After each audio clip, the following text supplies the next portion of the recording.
Welcome to another deep dive.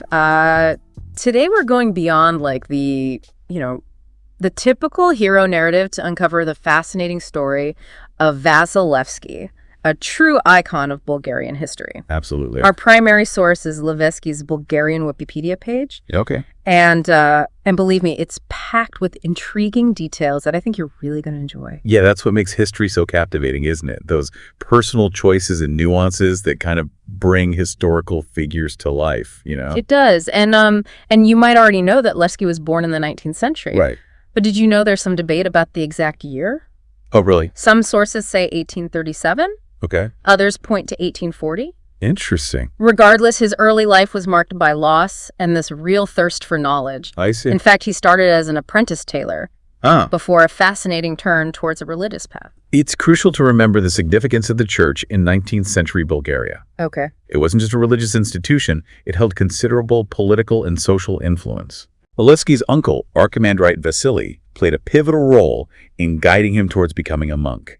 Oh, wow. It was a path towards education and a potential position of authority within the church. But then, at 27, Levski makes a truly radical decision. Okay. He cuts off his monk's hair. Wow. Imagine the weight of that decision. Yeah. Leaving behind everything you know for a cause you believe in. It's incredible. That's dedication. Did this instantly make him a revolutionary leader? Not quite. Think of it more as a trial by fire. He joined the first and then the second Bulgarian legions, fighting alongside prominent figures like Paniot Hitov and Stefan Karadza. Okay. However, these early attempts at armed struggle were fraught with hardship. Levski even faced a near-fatal illness during this period. It almost sounds like these early experiences shaped his approach to revolution. Exactly. Levski quickly learned that relying solely on foreign powers or spontaneous uprisings wouldn't work. Yeah. He needed a new, more strategic and organized approach. This is where his brilliance truly emerges. And that leads him to create something remarkable, the Internal Revolutionary Organization. Yes. I can only imagine what it took to build a secret network like that under the watchful eyes of the Ottoman Empire. Think of it like a secret code hidden in plain sight. Yeah. Levski dedicated himself to building this network of secret revolutionary committees traveling all over Bulgaria, often in disguise and using aliases. Wow.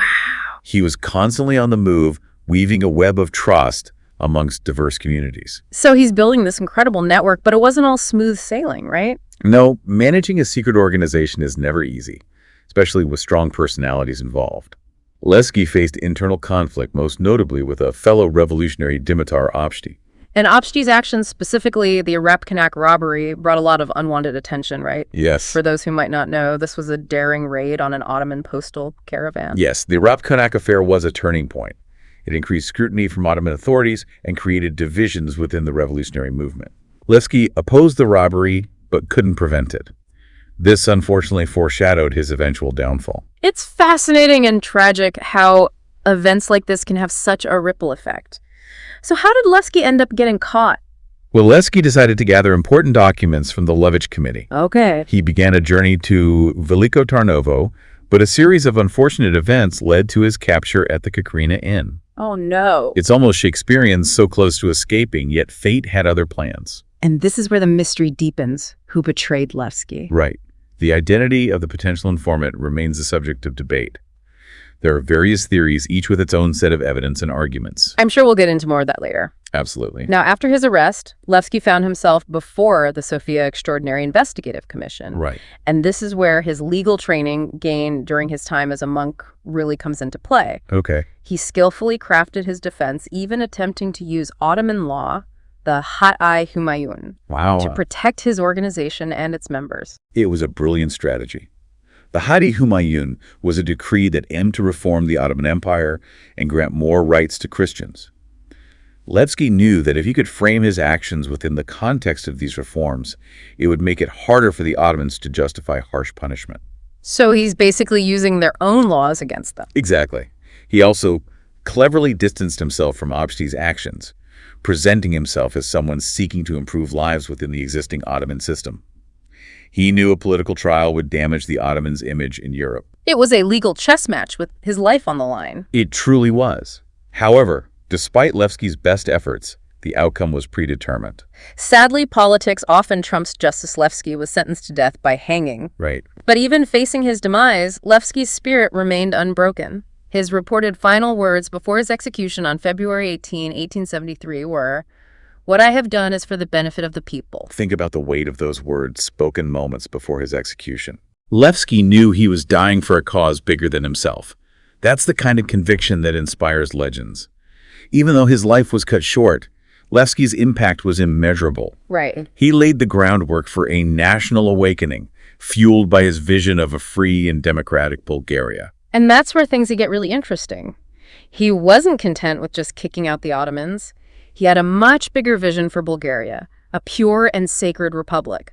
Let's unpack that in part 2 of our deep dive. Sounds good. Welcome back to our deep dive into the life and legacy of Vasil Levski. We've covered Levski's incredible journey from monk to revolutionary leader. Right. And his strategic brilliance in forming the Internal Revolutionary Organization, a secret network operating right under the nose of the Ottoman Empire. It's amazing. But as we hinted at the end of part 1, Levski's vision extended far beyond simply achieving independence from the Ottomans. Absolutely.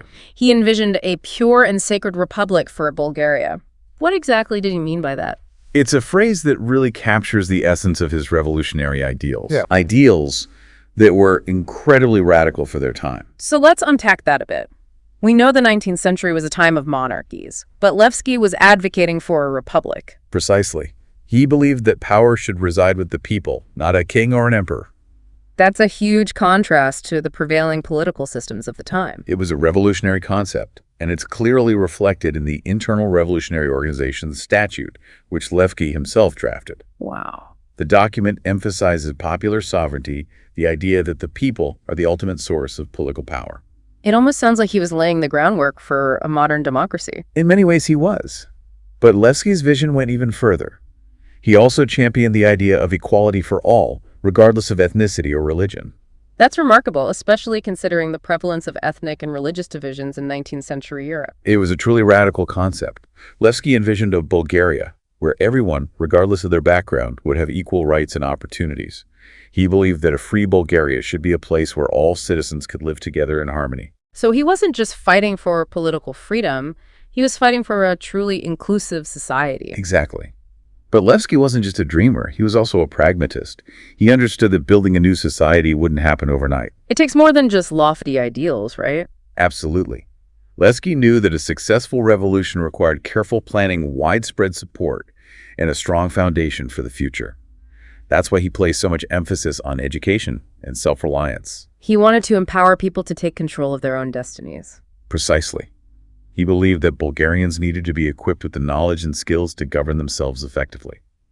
And this is where his organizational talents truly shine.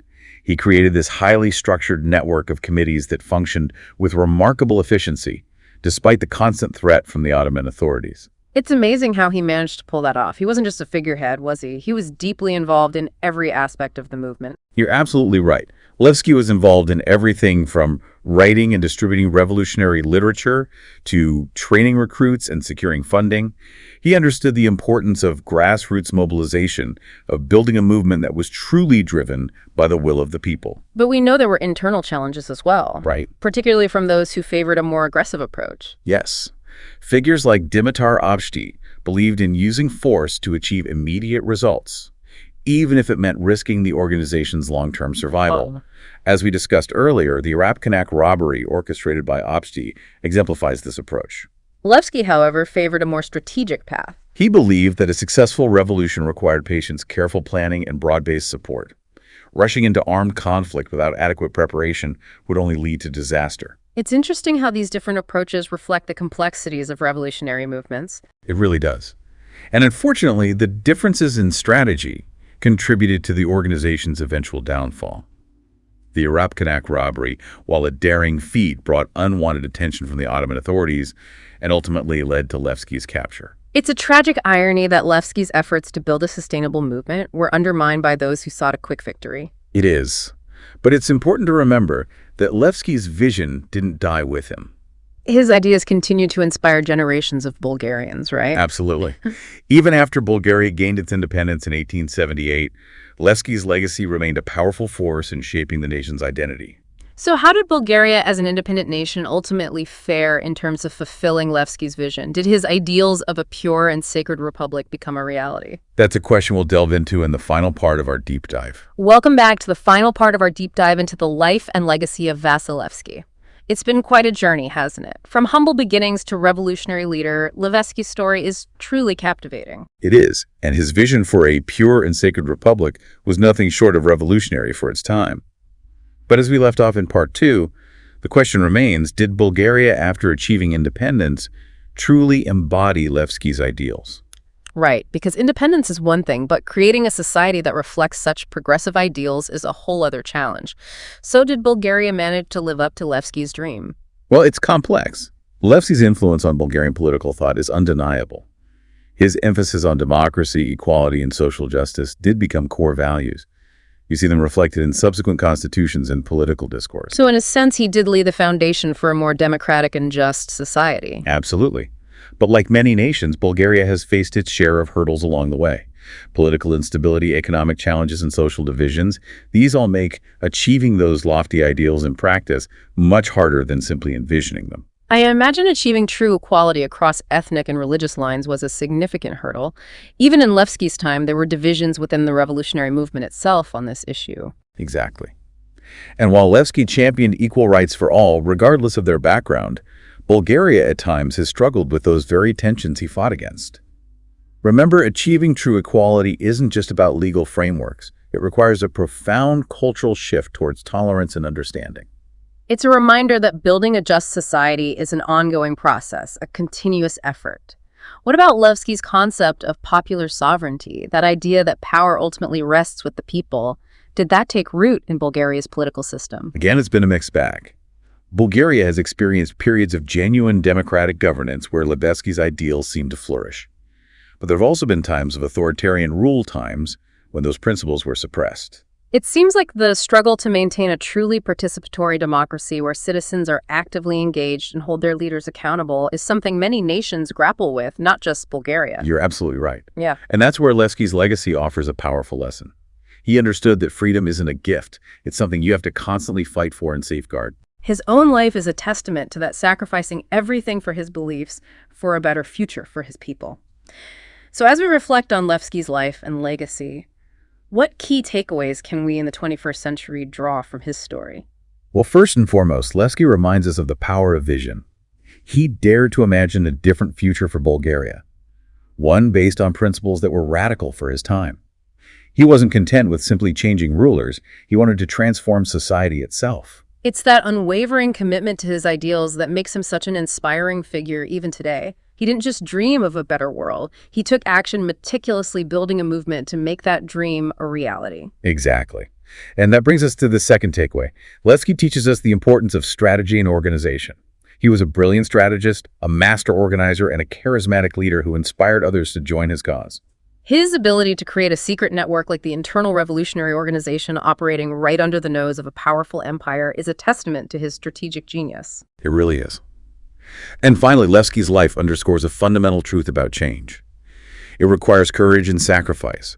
He knew the risks he was taking, yet he never wavered in his commitment to his ideals. Even facing death, he remained defiant, his spirit unbroken. What I have done is for the benefit of the people. Those words, spoken moments before his execution, continue to echo through history, inspiring generations to fight for a better world. It's been a truly fascinating deep dive into the life and legacy of Vasil Levski. We've explored his revolutionary vision, his strategic brilliance, and his unwavering commitment to a just and equitable society. And while Bulgaria's journey toward fully realizing Levski's pure and sacred republic has been complex and at times challenging, his legacy continues to inspire and guide the nation's path. His story reminds us that the fight for freedom, equality, and justice is a continuous one, a torch that must be carried by each generation. So as we conclude this deep dive, let's leave our listeners with a final thought. How can we, inspired by Levski's example, contribute to building a more just and equitable world? It's a question worth pondering and one that each of us must answer in our own way. Thanks for joining us on this incredible journey through Bulgarian history. Until next time, keep exploring, keep questioning, and keep the spirit of Vasil Levski alive.